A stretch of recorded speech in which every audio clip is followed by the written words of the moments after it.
There are moments in life when silence becomes your greatest weapon, and I learned this at 63, standing in a funeral parlor wearing my best black dress while my son and his wife whispered about my future as if I were already dead. Don't forget to subscribe to the channel and comment where you're watching from. Trust me, you're going to want to follow this story to its end. My name is Corin Thornfield, and I've been a widow for exactly 14 days. 14 days since Rodney drew his last labored breath in that sterile hospital room. 14 days since I held his cold hand and promised him I'd be strong. What I didn't promise, what I couldn't have imagined I'd need to promise, was that I'd protect myself from our own son. The morning of Rodney's funeral, I stood in front of my bedroom mirror fastening the pearl necklace he'd given me for our 20th anniversary. My reflection showed a woman who'd weathered 6 decades with dignity intact, silver hair pulled back in a neat chignon, brown eyes that still held fire despite the recent tears. I'd lost weight during Rodney's illness, but I carried myself straight, shoulders back, a habit from my teaching days when commanding respect meant everything. The house felt different without Rodney's presence. 40 years we'd lived here in Cedar Falls, Iowa, watching the neighborhood change, the young families move in where elderly couples used to wave from their porches. Our colonial-style home with its blue shutters and wraparound porch had been Rodney's pride. He'd spent every weekend for 20 years perfecting the garden, building the deck, refinishing the hardwood floors we'd walked across for decades of marriage. I made coffee in Rodney's favorite mug out of habit, then poured it out when I realized what I'd done. The silence pressed against me like a physical weight. We'd had our routines, Rodney and I, morning coffee, evening news, weekend drives to visit his sister in Des Moines. Simple pleasures that make up a life well lived. The doorbell rang at 9:30 sharp. I knew it would be Gregory, my 41-year-old son, and his wife, Roxanne.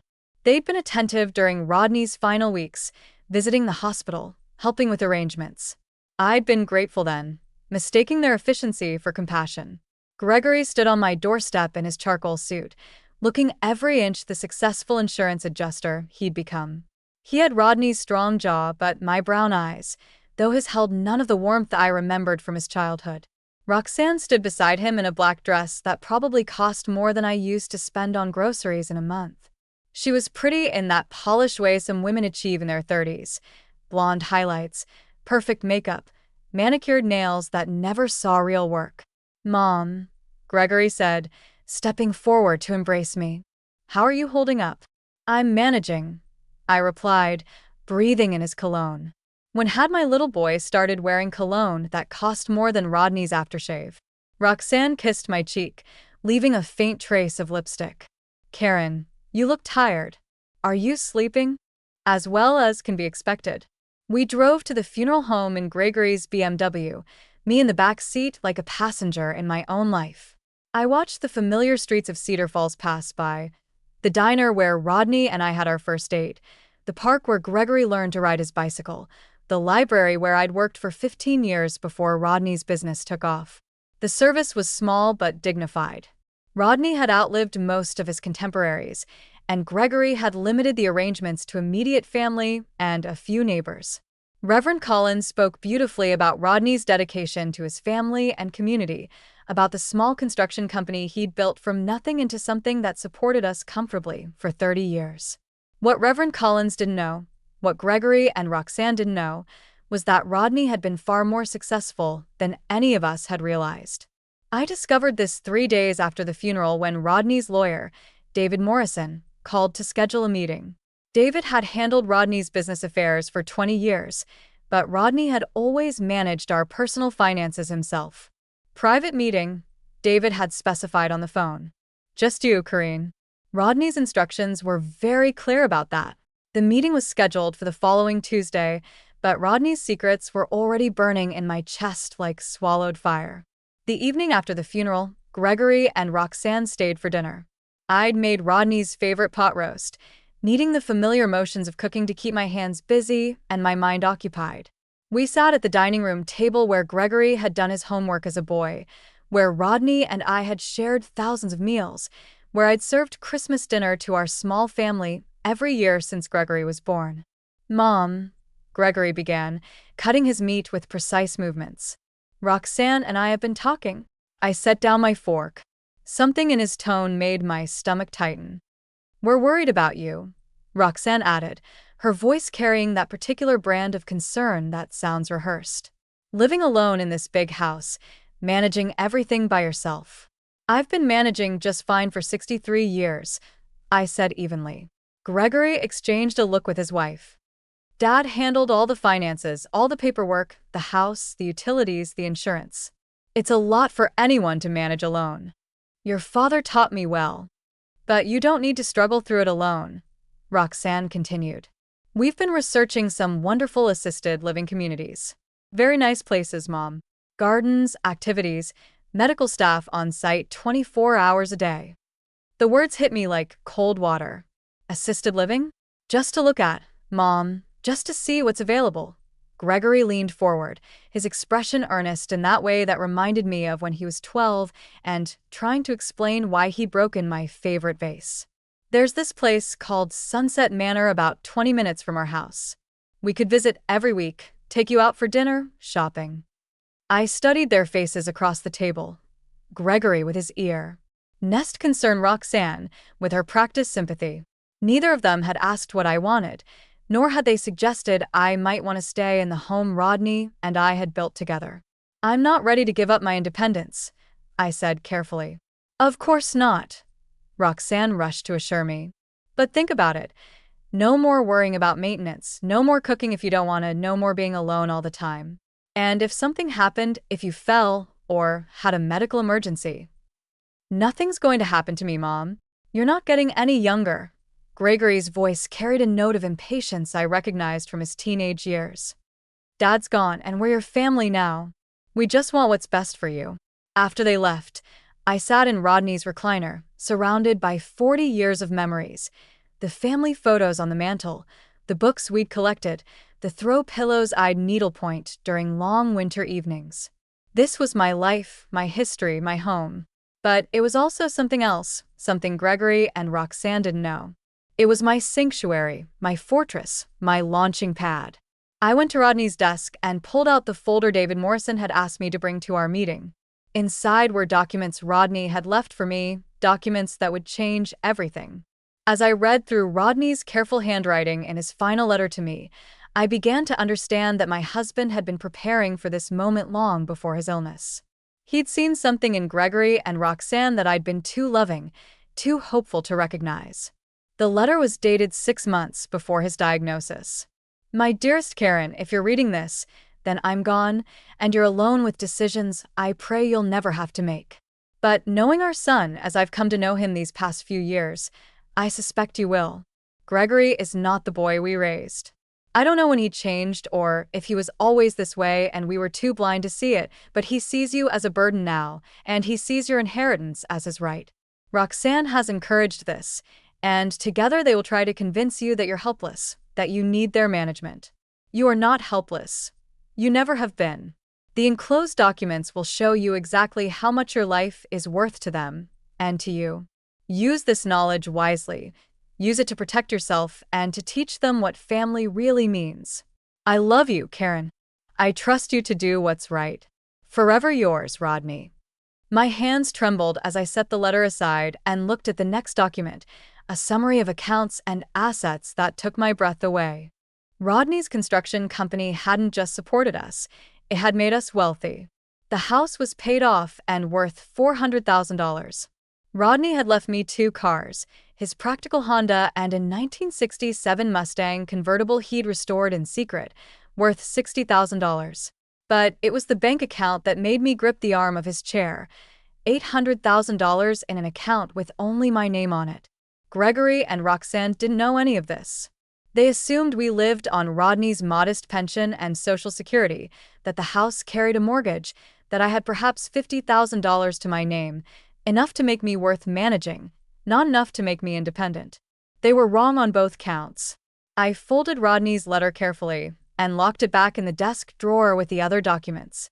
Tomorrow, I would meet with David Morrison and learn the full extent of Rodney's final gift to me. Tonight, I would sit in his chair and plan exactly how I would handle my son's attempt to warehouse my life. Outside, a spring storm was building. Lightning flickered in the distance, and I counted the seconds until thunder rolled across Cedar Falls. Rodney had taught me how to measure the distance of approaching storms. This one was going to be very close indeed. The phone rang, interrupting my calculations.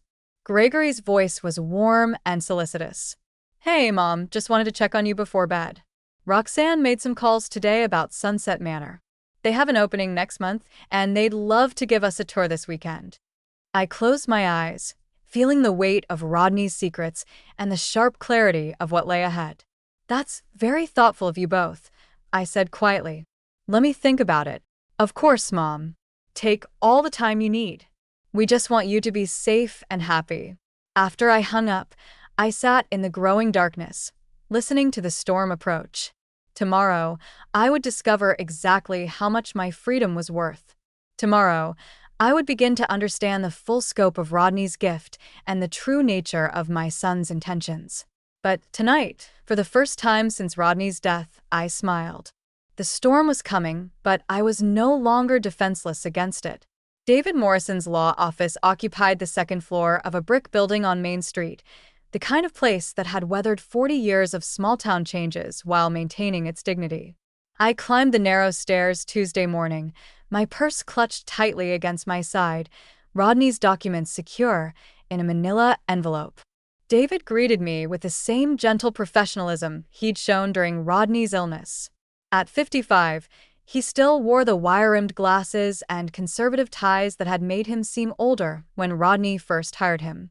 His handshake was firm, his eyes kind but serious. "Karen, please sit down. Can I get you coffee?" "No, thank you." I settled into the leather chair across from his desk, the same chair where I'd sat 6 months ago while Rodney discussed his will. Then, I'd been the supportive wife, letting my husband handle business while I worried about his cough. "Rodney left very specific instructions about this meeting," David began, opening a thick file. "He wanted to make sure you understood your complete financial picture before." He paused, choosing his words carefully. "Before you had to make any decisions about your future." He spread the documents across his desk like a hand of cards that would determine my fate. Property deeds, bank statements, investment portfolios, insurance policies, a financial landscape I'd never fully explored. "Your husband was a remarkable man, not just in his devotion to you, but in his business acumen. He turned a small construction company into a very profitable enterprise, and more importantly, he invested wisely." The numbers David showed me were staggering. Rodney's construction company had been sold 5 years ago for $1.2 million. Money he'd quietly invested in conservative funds and municipal bonds. The house was worth more than I'd imagined. The life insurance policy alone was worth $500,000. In total, David said quietly, your liquid assets amount to approximately $1.4 million. The house and personal property bring your total worth to just under $2 million. I stared at the papers, my practical teacher's mind struggling to process the reality. Rodney and I had lived comfortably, but modestly. We'd driven used cars, clipped coupons, and bought generic brands at the grocery store. I'd mended clothes and grown vegetables in our backyard garden. He wanted you to know, David continued, that he kept your lifestyle modest by choice, not necessity. He believed in security, in having enough to weather any storm. He also believed David hesitated, then pulled out another document. He believed you might need to protect yourself. It was a letter addressed to David, written in Rodney's careful handwriting. David, by the time Corrine reads this, Gregory will have begun pressuring her to give up her independence. I've watched my son change over the past few years, influenced by his wife's materialism and his own growing sense of entitlement. They assume Corrine is helpless and poor. They are wrong on both counts. Corrine has the strength to handle wealth, but she may need help understanding that strength. She spent 40 years as a teacher, managing classrooms, solving problems, making difficult decisions. She raised a son, managed a household, and supported my business dreams when we had nothing but hope. She is not fragile, she is not helpless, and she is not poor. Help her understand this. Help her protect herself. And if Gregory challenges her decisions, remind him that family loyalty works both ways. Rodney Thornfield, Karen. David said gently, Rodney asked me to help you with whatever decisions you make, but he was very clear that the decisions are yours alone. I folded my hands in my lap, feeling the weight of Rodney's trust and the sharp clarity of my situation. What exactly did Gregory tell you when he called yesterday? David's eyebrows rose. I'm sorry, Gregory called you yesterday afternoon? I could tell from his conversation with Roxanne when he got home. What did he want? David cleared his throat uncomfortably. He expressed concern about your ability to manage your finances alone. He asked about establishing a conservatorship. The word hit me like a slap. A conservatorship? It's a legal arrangement where someone else manages your financial affairs. Gregory seemed to think it would be in your best interest, given your recent loss, and he said your advanced age might make financial decisions difficult. I was 63 years old. I'd been managing budgets and making decisions since before Gregory was born. What did you tell him? I asked. I told him that would require a court order and clear evidence of mental incapacity. I also told him that any such proceeding would require your consent or a very compelling medical evaluation. David leaned forward. Karine, you're nowhere near needing that kind of protection. Your husband knew that. The question is, do you? I left David's office with a new understanding of my power and a crystal clear view of my son's intentions. Gregory didn't want to help me manage my money. He wanted to manage my money. The assisted living facility wasn't about my safety, it was about his control. The drive home took me past Sunset Manor, the place Gregory and Roxanne wanted to tour this weekend. It was a pleasant enough building, modern and clean, with manicured grounds and a circular drive. But it was also a container, a place where people went to wait for death while their families managed their assets. I pulled into the visitor parking lot and sat in my car, studying the building. Through the large windows, I could see residents in wheelchairs lined up in front of a television, their blank faces reflecting the afternoon light. A few others walked slowly through the halls with aluminum walkers, their steps careful and measured. These were not my people. This was not my future. My phone buzzed with a text from Roxanne. Can't wait for Saturday's tour. They said they have a lovely room available on the second floor with a view of the gardens. I typed back, looking forward to it. But I wasn't looking forward to it. I was looking forward to what would come after that. That evening, Gregory and Roxanne arrived for dinner with a stack of brochures and a tablet computer loaded with information about assisted living facilities. They'd expanded their search beyond Sunset Manor to include places in Des Moines, Ames, even Iowa City. The great thing about these places, Roxanne said, spreading brochures across my kitchen table, is that they handle everything: meals, housekeeping, medical care, activities. You'd never have to worry about anything again. Some worry keeps a person sharp, I said, serving the chicken casserole I'd made from Rodney's mother's recipe. Mom, you've worried enough for one lifetime, Gregory said. Dad would want you to relax, to enjoy your golden years. I wondered what Gregory would say if he knew my golden years were worth $2 million. I've been thinking about what I want to do with my life, I said carefully. Now that your father's gone, I have the freedom to make some changes. Exactly. Roxanne's face lit up with enthusiasm. That's what's so wonderful about these communities. They have book clubs, exercise classes, group trips. You could learn pottery or watercolor painting. I was thinking about something more adventurous. Gregory paused, his fork halfway to his mouth. Adventurous? Travel? Maybe volunteer work overseas?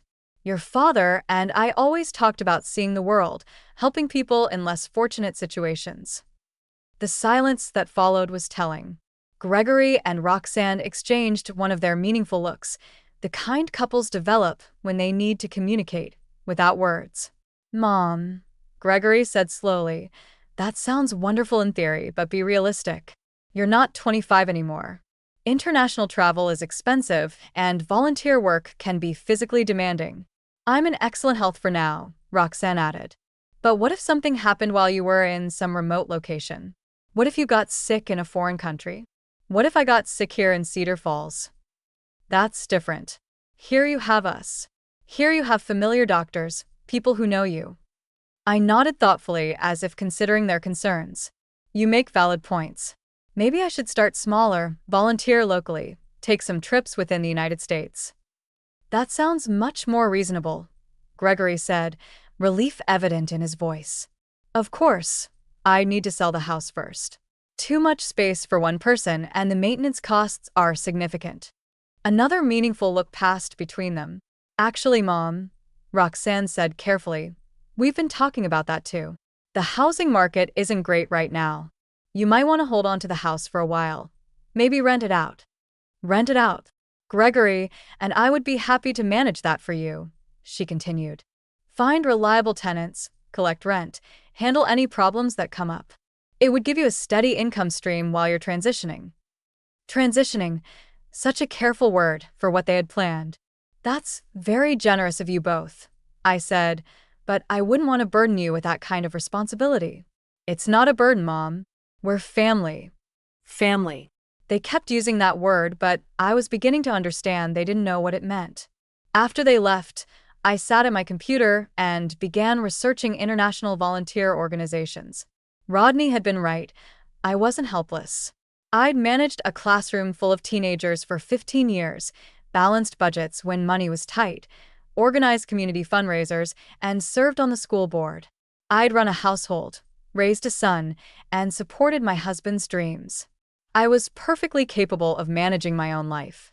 The Habitat for Humanity website showed volunteer opportunities in 17 countries. Doctors Without Borders needed administrative support in field offices across Africa.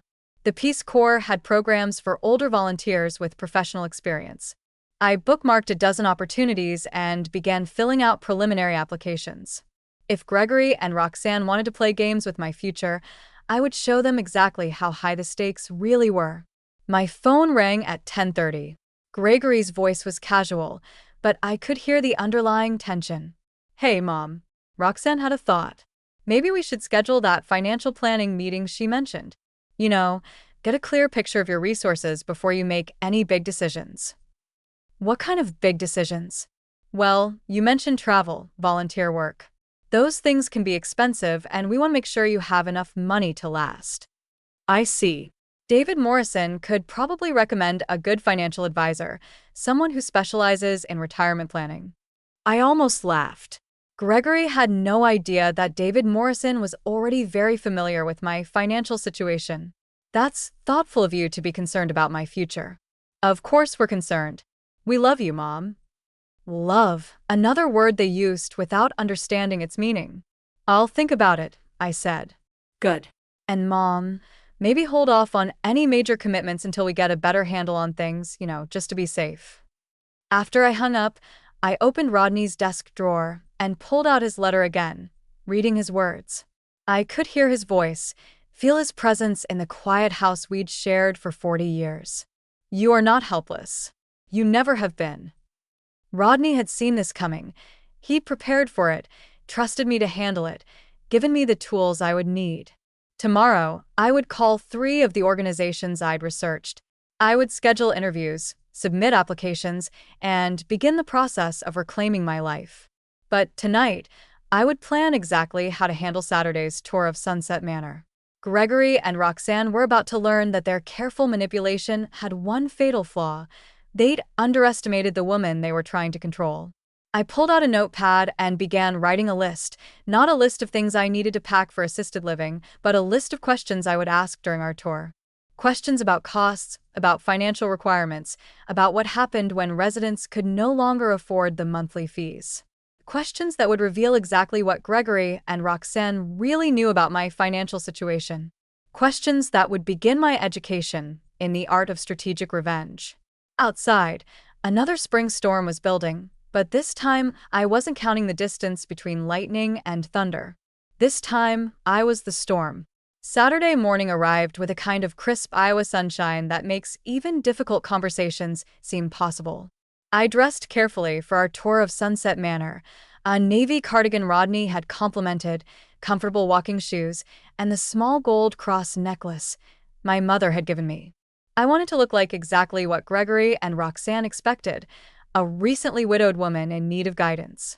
They arrived at 10 o'clock sharp, Gregory in pressed khakis and a polo shirt, Roxanne in a cheerful yellow sundress that somehow managed to make even a nursing home tour seem like a social event. Her smile was bright, her manner encouraging, but I caught the quick assessing glance she gave my outfit. "You look lovely, Mom," Gregory said, kissing my cheek. "Ready for this?" "As ready as anyone can be to tour their potential future," I replied. The 15-minute drive to Sunset Manor gave me time to observe my son and daughter-in-law in their natural habitat. Roxanne chattered about the facility's amenities while Gregory provided practical commentary about medical care and security. They'd clearly researched this. Thoroughly rehearsed their presentation. The monthly fee includes everything, Roxanne was saying as we pulled into the circular drive.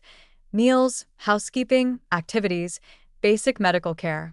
It's really quite reasonable when you consider what you'd spend maintaining the house. How reasonable? I asked. About $4,000 a month, Gregory said. That sounds like a lot, but when you factor in your house payment, utilities, food, maintenance. I don't have a house payment. Silence filled the BMW. I could practically hear Gregory's mental gears turning. Well, no, not a mortgage payment, he said carefully, but property taxes, insurance, upkeep. It all adds up. Inside Sunset Manor, we were greeted by a woman named Patricia Wells, the marketing director. She was perhaps 50, with carefully styled blonde hair and the kind of professional warmth that comes from years of convincing families to make difficult decisions. "Mrs. Thornfield, I'm so pleased to meet you. Gregory and Roxanne have told me wonderful things about you." I shook her hand, noting the firmness of her grip and the way her eyes assessed me quickly. Health, mobility, cognitive function. I'd seen that same evaluating look in parents' eyes when they met me as their child's teacher. "Thank you for accommodating us on such short notice," I said. "Of course, let me show you around. I think you'll be impressed with what we offer." The tour began in the main lobby, a pleasant space with comfortable seating areas, a reception desk, and large windows overlooking the gardens. Residents moved through the space at the measured pace of people who had nowhere urgent to go. Some used walkers, others moved independently, but all shared the particular careful gait of people conscious of their fragility. "We have 120 residents," Patricia explained as we walked. "Independent living, assisted living, and memory care, all on one campus. It means you never have to move again, no matter how your needs change." "That's reassuring," I said, watching Gregory nod approvingly. We visited the dining room where lunch was being served. The food looked institutional but adequate: baked chicken, mashed potatoes, green beans. The residents ate quietly, some alone, others in small groups. A few needed assistance from staff members who moved efficiently between tables. 3 meals a day, Patricia noted, plus snacks available 24 hours. Our dietary staff can accommodate most medical restrictions and preferences. "What about people who like to cook for themselves?" I asked. "Each apartment has a small kitchenette, but honestly, most residents find it's easier to just enjoy the freedom for meal planning." Roxanne squeezed my arm. "Imagine never having to grocery shop or cook if you don't want to. You could spend your time on things you actually enjoy." We toured the activity rooms, a library with large print books and jigsaw puzzles, an art room where residents painted watercolor flowers, a recreation room where a group was playing bingo with prizes of travel-sized toiletries. "We have a very active social calendar," Patricia said. "Exercise classes, guest speakers, day trips to local attractions. There's always something happening." I watched the bingo players for a moment, noting their concentration on the simple game and their excitement over winning small prizes. These were people who had once managed households, raised families, built careers. Now they competed for hand lotion and lip balm. "It looks very organized," I said. "We find structure helps our residents feel secure," Patricia replied. The apartment they showed us was on the 2nd floor, just as Roxanne had mentioned. It was pleasant enough: a small living area, a bedroom with a hospital-style bed, a kitchenette with a microwave and small refrigerator, a bathroom with grab bars, and a walk-in shower. "This would be perfect for you, Mom," Gregory said, standing in the middle of the main room. "Look at that view of the garden." Through the window, I could see the carefully maintained grounds, flower beds, walking paths, benches placed at regular intervals. It was pretty in the way a postcard is pretty, designed to be pleasing without requiring any effort or involvement. How much personal furniture can residents bring? I asked. That's a great question, Patricia said. We encourage residents to bring personal items that make them feel at home: a favorite chair, family photos, small decorative pieces. But the apartments are furnished with the essentials, so there's no need to move heavy furniture. What happens to the furniture that doesn't fit? Another brief pause. Patricia glanced at Gregory and Roxanne. Families usually handle that, she said diplomatically. Storage, donations, sales, whatever works best. I nodded thoughtfully, picturing 40 years of memories being sorted into piles of keep, donate, and discard. And what about residents who want to travel? I asked. Visit family, take vacations? We're very flexible about short trips, Patricia assured me. We just ask for advance notice, so we can adjust meal planning and activities.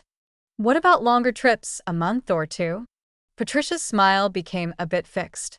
We have to discuss that on a case-by-case basis.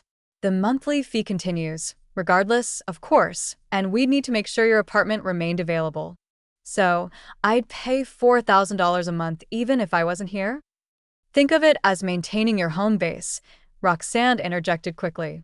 You'd have the security of knowing you always had a place to come back to. After the tour, we sat in Patricia's office to discuss practical matters. She had prepared a folder with information about costs, services, and admission procedures. The basic monthly fee is $3,800, she explained, but that can vary depending on the level of care needed. If you require assistance with medications, personal care, or have medical needs that require additional attention, there are supplemental charges. What's the maximum monthly cost? I asked. For memory care, it can reach $6,500 per month, but that's for residents who need comprehensive assistance. Gregory leaned forward. What kind of financial documentation do you require? We need to verify that potential residents can afford at least 2 years of care in advance, Patricia said. Bank statements, investment portfolios, property valuations. We also require a conversation with family members to ensure everyone understands the financial commitment. I watched Gregory's face carefully. 2 years in advance, so for the basic level, that would be about $91,000, Patricia said smoothly. It sounds like a lot, but we find it protects both the resident and the facility. No one wants to worry about running out of money. Gregory cleared his throat. And if someone's resources were limited, are there programs to help with costs? Medicaid can cover some expenses. The phone started ringing at 7:30 Monday morning.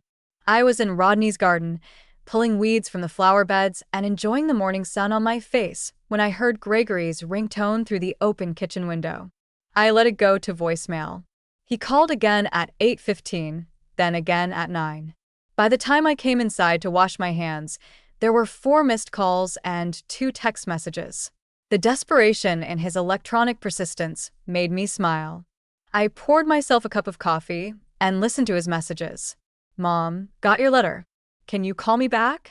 I think there might be some confusion about the financial situation. Hey, it's me again. Roxanne and I are free this morning if you want to talk about this stuff in person. Mom, I'm worried you might be getting bad advice from someone. Can you please call me? Okay, I'm coming over. We need to talk. I was still smiling when his BMW pulled into my driveway at 10 o'clock. Gregory got out alone. Roxanne was apparently at work, managing her own crisis of expectations. He walked up to my front door with the determined stride of a man who'd spent the weekend crafting his arguments. Mom, we need to talk, he said before I could even say hello. Good morning to you too, Gregory. Coffee? This is serious, Mom. What's this about international volunteer work, and why are you meeting with David Morrison again? I led him into the kitchen, moving at my own pace, making him follow my rhythm instead of his urgency. I thought I explained that in my letter. I'm exploring my options. Mom, be realistic. You're 63 years old. You can't just run off to Africa or wherever you're thinking of going. Why not? The question stopped him cold. He stared at me as if I'd suggested joining the circus. Because it's not safe. Because you don't have the resources for that kind of adventure. Because you have responsibilities here. What responsibilities? Another pause. Gregory had clearly expected this conversation to go differently. You have the house to maintain, bills to pay, your health to consider, and frankly, Mom, you have family who care about you and want to make sure you're okay. I poured him coffee and sat down across from him at the kitchen table. Gregory, what exactly do you think my financial situation is? Well, I know Dad was careful with money, but construction work doesn't exactly make people wealthy. You have the house, probably some savings, Social Security, maybe a small pension. Probably some savings. Mom, I'm not trying to pry into your personal business, but if you're thinking about expensive travel and volunteer work, you need to be realistic about what you can afford. I studied my son's face, seeing the anxiety beneath his impatience. He was genuinely worried, not about my well-being, but about the inheritance he'd been counting on. How much do you think I have, Gregory? I don't know, maybe 50,000? 75? Look, it doesn't matter how much you have. What matters is making it last. And you think $4,000 a month at Sunset Manor is the best way to make it last? I think it's the best way to make sure you're safe and taken care of. And if the money runs out, Roxanne and I would help. We'd never let you become homeless or anything. I sat down my coffee cup and looked at my son, really looked at him. When had he become this calculating stranger? When had his love become conditional on my compliance? Gregory, I need to ask you something, and I want you to be honest with me. Of course. If I moved to Sunset Manor and ran out of money in 5 years, would you and Roxanne really take care of me? Would you invite me to live with you, give me a room in your house, support me financially? The silence stretched between us like a chasm. Gregory's face went through a series of expressions: surprise, calculation, something that might have been guilt. Mom, that's not. I mean, we'd figure something out. There are programs, other facilities. That's not what I asked. Look, we don't have to worry about that right now. We just need to focus on making good decisions with the resources you have. I stood up and walked to Rodney's desk, pulling out the folder David Morrison had given me. Gregory watched nervously as I returned to the table. I think it's time you understood exactly what resources I have, I said, opening the folder. I spread the financial documents across the table: bank statements, investment summaries, property valuations, insurance policies. Gregory's eyes widened as he processed the numbers. This can't be right, he said, picking up a bank statement. This says you have over $1 million in this account alone. Your father was a very successful businessman. He was also a very private man who believed in living below his means. Gregory stared at the papers, his face cycling through shock, confusion, and something that looked like betrayal. You're rich. You're actually rich. I'm comfortable. I have enough money to live however I choose for the rest of my life. But you let Roxanne and me. He stopped, realizing what he was about to say. I let you what? Gregory, you let us worry about you. You let us think you needed our help. You offered to help. I never asked for it.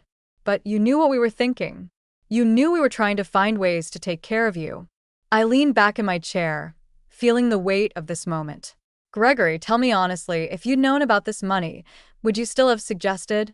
Ted, I moved to Sunset Manor. That's not the point. It's exactly the point. If you'd known I had nearly $2 million, would you have been so concerned about my safety? Would you have been so eager to help me manage my finances? Gregory's face was flushed, now his composure cracking. You're being unfair. We were trying to help you. Help me with what? Help me sell my house, so you could manage the proceeds? Help me invest in your business opportunity. Help me make decisions about my own life? You're twisting this around. We were thinking about your future. No, Gregory, you were thinking about your future. You were thinking about the inheritance you expected to receive, and you were making plans based on that expectation. He stood up abruptly, pacing to the window. So what? You were testing us? You were playing some kind of game? I was observing. I was learning. I was discovering what kind of people my son and daughter-in-law really are. And what did you discover? I gathered the financial documents and placed them back in the folder. I discovered that you see me as a burden to be managed and an asset to be protected. I discovered that your love comes with conditions and expectations. I discovered that you have no interest in what I want or need, only in what you think is best for me. That's not true, isn't it? When I mentioned wanting to travel to volunteer overseas, to have adventures, what was your reaction? Did you ask what would make me happy? Did you offer to help me plan? Did you express any interest in what I might want to do with my life? Gregory turned from the window, his face hard. You're 63 years old, Mom. You're not some college kid who can just run off and save the world. Why not? Because you're old. Because you're alone. Because you don't understand how dangerous the world is. I understand exactly how dangerous the world is, Gregory. I also understand that the greatest danger in my life right now is giving up my independence to people who don't have my best interests at heart. The words hung in the air between us like a sentence passed. Gregory stared at me, his face a mixture of anger and something that might have been fear. So, what happens now? He asked quietly. Now you and Roxanne decide what kind of relationship you want to have with me. A relationship based on honesty and respect for my autonomy, or no relationship at all. You're giving me an ultimatum. I'm giving you a choice. The same choice you gave me when you decided I was too old and incompetent to manage my own life. Gregory sat back down, his shoulders sagging. For a moment, he looked like the little boy I'd raised, confused and uncertain. Then his face hardened again. So you're just going to throw away your family? You're going to run off to Africa or wherever and abandon the people who love you. The people who love me would want me to be happy. They would support my dreams, encourage my independence, celebrate my adventures. They wouldn't try to warehouse me in an assisted living facility so they could control my assets. We never said anything about controlling your assets. You offered to manage the sale of my house, set up a trust, invest my money in Gregory's business venture. What would you call that? Gregory was quiet for a long time, staring at his hands. When he finally spoke, his voice was barely above a whisper. I thought you needed us. I thought we were helping. You thought I was helpless and poor. You thought you could make decisions for me because I was too old and too stupid to make them myself. That's not what I thought. Then what did you think, Gregory? What was your plan? He looked up at me, and for the first time in years, I saw something real in his eyes. Not calculation or manipulation, but genuine emotion. I thought you were going to die alone in this house. I thought you were going to get sick or hurt and have no one to help you. I thought you needed me to take care of you. And the money? The inheritance. His face closed off again. I don't know what you want me to say about that. I want you to tell me the truth. Fine. Yes, I thought about the inheritance. Yes, I thought about what would happen to the house, to Dad's things, to whatever money was left after your care. But that doesn't mean I didn't care about you. It means you cared about me as a responsibility, not as a person. It means you made assumptions about what I needed without ever asking what I wanted. Gregory stood up again, his composure returning. So, what do you want, Mom? What's your plan? I smiled, feeling the weight of Rodney's secrets lifting from my shoulders.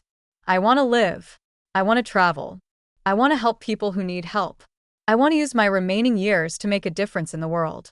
And if something happens to you, if you get sick or hurt in some foreign country, then I'll deal with it the same way I dealt with your father's illness, the same way I've dealt with every challenge in my life.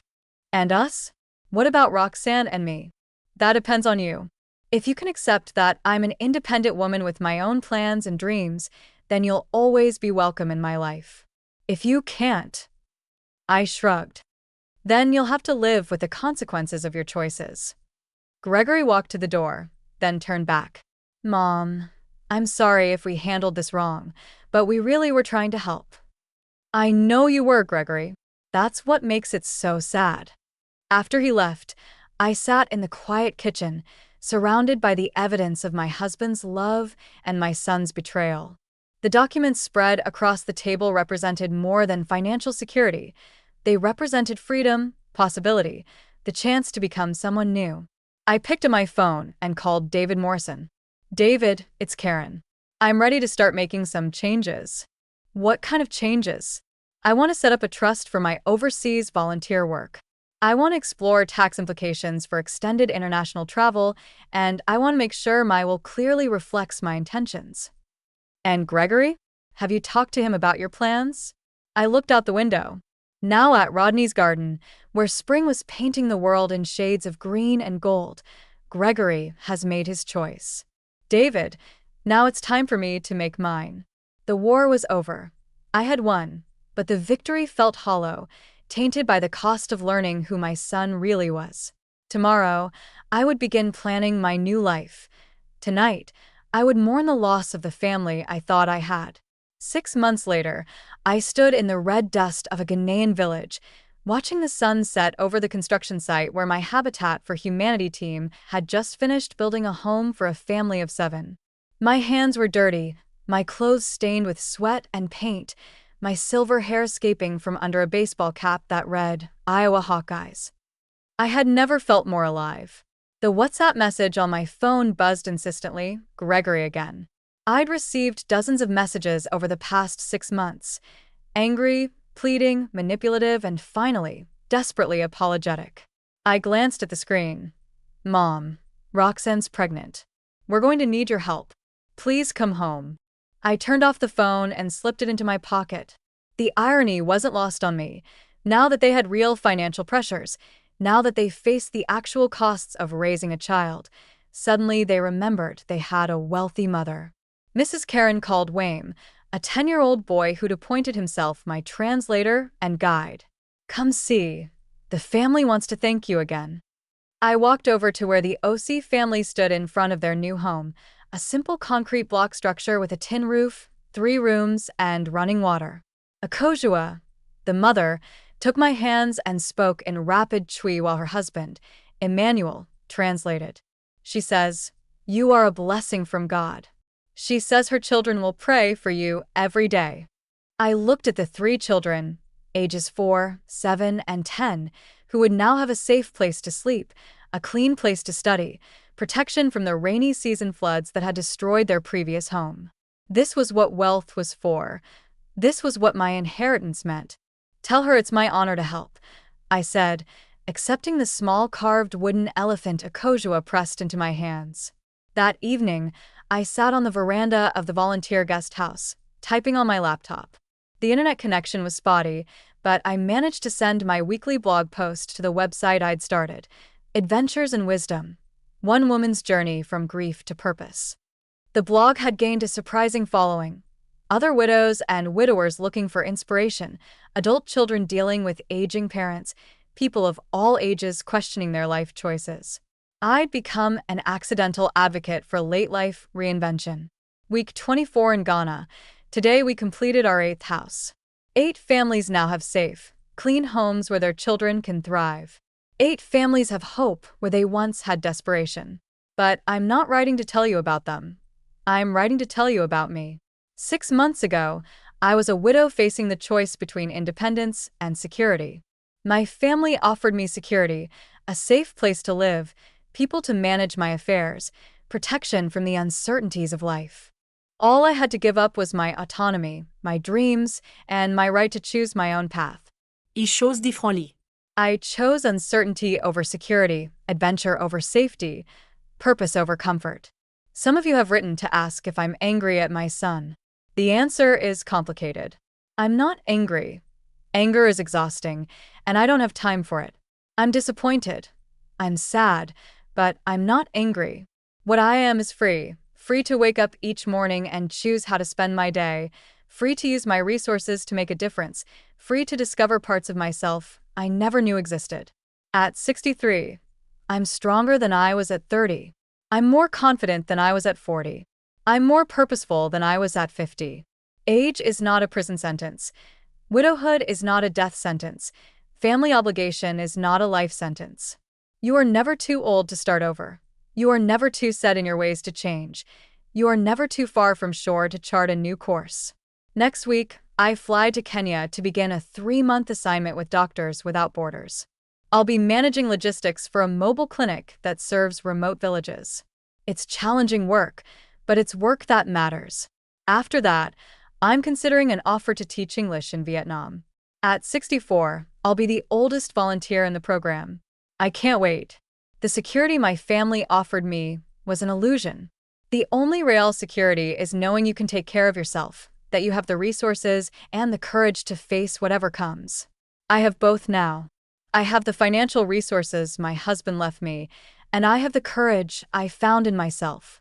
To those of you facing similar choices, trust yourself, trust your instincts, trust your right to live your life on your own terms. The people who truly love you will support your choices, even if they don't understand them. The people who don't?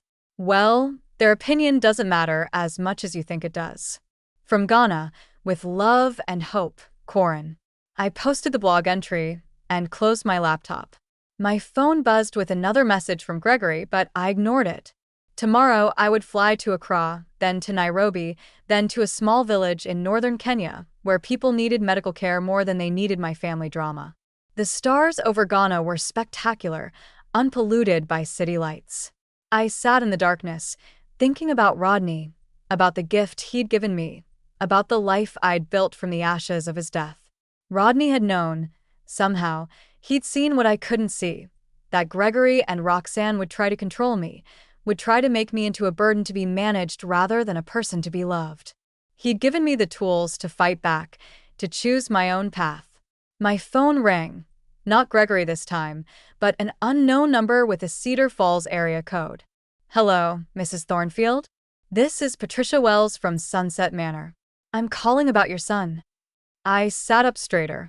What about him? He's been calling us repeatedly, asking about financial assistance programs for residents. He seems to think you might be that you might need. I wanted to let you know that we don't discuss residents or potential residents with family members without written consent, but he's been quite persistent. Thank you for telling me, Patricia. I appreciate your discretion. Mrs. Thornfield, I hope you don't mind me saying this, but I follow your blog. What you're doing is inspiring. You're showing people that life doesn't end at 60. Thank you, that means a lot. Your son mentioned that you're overseas now. Is it everything you hoped it would be? I looked out at the African night sky, listened to the sounds of the village settling into sleep, and felt the satisfaction of a day spent building something meaningful. It's more than I hoped. I said it's everything I didn't know I needed. After I hung up, I thought about Patricia's call.